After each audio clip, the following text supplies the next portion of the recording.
ராஜ்யசபா எம்பியாக பொறுப்பேற்றுள்ள கமல்ஹாசன் கல்கி படத்தின் 2ஆம் பாகத்தில் நடித்து முடித்த பின் தனது நிறுவனத்தின் படங்களில் மட்டுமே நடிக்க முடிவெடுத்துள்ளதாக ஒரு தகவல் வெளியாகியுள்ளது.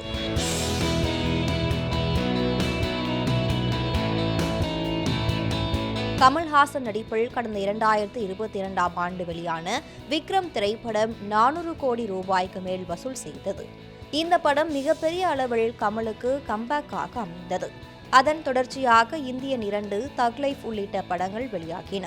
இந்த 2 படங்களும் தோல்வியடைந்தது. ஆனால் கமல் தயாரித்த அமரன் படம் சூப்பர் டூப்பர் ஹிட் அடித்தது.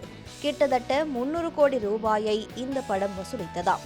மேஜர் முகுந்தின் உண்மை கதையை மையமாக வைத்து எடுக்கப்பட்ட அமரன் படத்திற்கு வேறு லெவலில் ப்ரமோஷன் செய்யப்பட்டதும் இந்த அதிரடி வசூலுக்கு காரணமாக அமைந்தது. ஆனால் தக் லைஃப் படமோ மொத்தமாக சொதப்பியது. வசூலிலும் அடி வாங்கியது. விமர்சனமும் மோசமாகவே வந்தது.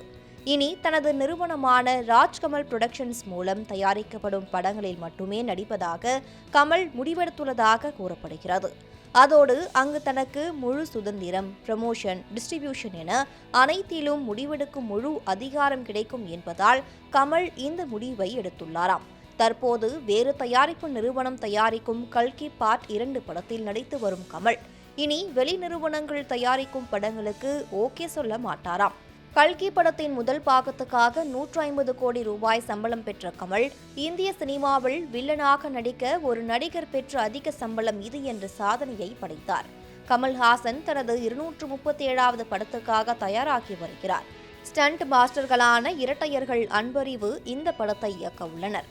இந்தியன் 3ஆம் பாகம் படத்திலும் கமல்ஹாசன் நடிக்க உள்ளார்.